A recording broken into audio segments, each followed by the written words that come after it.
Hi, this is Katya Alankar. Welcome back to my channel, and today I'm going to talk about mermaids. But first, I want to ask you, if you haven't subscribed yet, to subscribe to the channel and turn on the notification bell so you don't miss any of the new videos coming up, okay? Don't forget to like and comment at the end of the video, too. Shall we get started? Well, today I want to share with you a very well-known tale, which is the story of the mermaid, right?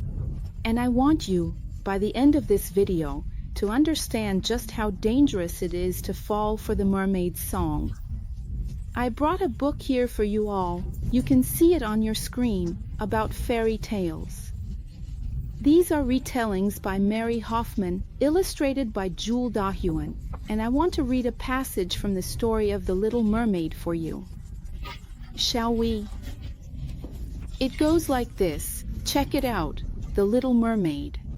In the depths of the sea, where the water is the bluest, lies the kingdom of the sea people, and there, in the most beautiful palace you could ever imagine, the Sea King lived with his old mother and his daughters, the 6 princesses of the sea. Well, in this story, which was written by Hans Christian Andersen and based on the tales he heard during his childhood in Denmark, the mermaids are daughters of the Sea King. So, we're talking about Poseidon, who in Greek mythology is responsible for earthquakes, horses, and storms. He is also known as the god of fertility and, according to mythology, is responsible for the waves and currents of the sea. But look, I have to tell you that this is a lie, because what does Genesis 1 verses 9 to 10 say? And God said, "Let the waters under the heavens be gathered together into one place, and let the dry land appear." And it was so. And God called the dry land earth, and the gathering together of the waters he called seas. And God saw that it was good. Look, by exposing your daughter to the mermaid myth, you're already involving her in a lie and taking away God's glory as the sole creator of all things. See what it says in that same book, in another part of the story, but the little mermaid could only think about him.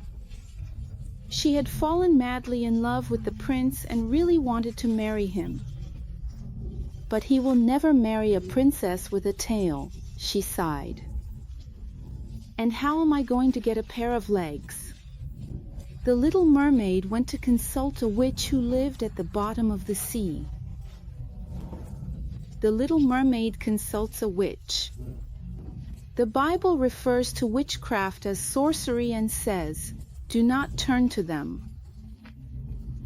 Do not turn to mediums or seek out those who consult spirits, for you will be defiled by them. I am the Lord, your God. Leviticus 19 verse 31. Sorcerers consult evil spirits, and your daughter then learns from the story of the Little Mermaid, who is the princess protagonist, to consult witches as if it were something good, because look at what the next part of the story in this same book says.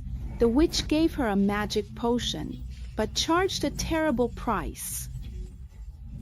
The little mermaid would lose her beautiful voice and feel pain when she walked. But the worst part is that she would turn into foam if the prince didn't love her. In other words, the mermaid made a pact with the witch. The Word of God talks about pacts, but as a covenant. This covenant is one that we should only make with God, and we should teach our children this truth. The Bible forbids any attempt to communicate with the dead or with the spirit world. It says that those who try to communicate with the dead are actually communicating with familiar spirits, which are spirits of demons. The story also incites violence. On another page, it says, "The mermaid's sisters swam over and gave her a knife for the prince. It's the only way to save your life, they said. Still on that same page, it says, but she couldn't do it. She loved the prince too much. At night, while he slept, the mermaid said goodbye with a kiss and left to become sea foam. But the spirits of the air took pity on her and brought her to live with them. They promised that if she did good deeds for 300 years, she would live forever. Spirits of the air. Who are the spirits of the air? The Bible refers to the spirits of the air in Ephesians 2 verses 2-3, where it mentions the prince of the power of the air and the spirit that is now at work in the sons of disobedience. In Ephesians 6 verse 12, Paul writes about the spiritual forces of evil in the heavenly realms. Parents, pay attention here.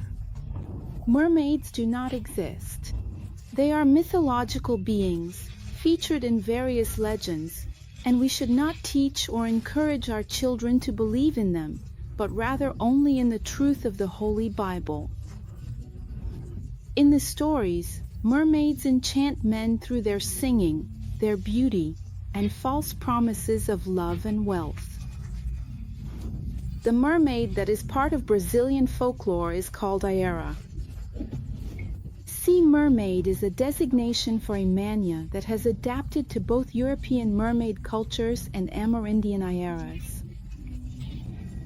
Disney has a billion-dollar market with the character Ariel after the success of The Little Mermaid in 1989, when it was released. And now that you know who the mermaid is, you can choose whether or not she will keep enchanting your daughter. I hope you enjoyed this video and what you learned, and always remember one thing: liberation starts with knowledge, and you become responsible for the knowledge you receive.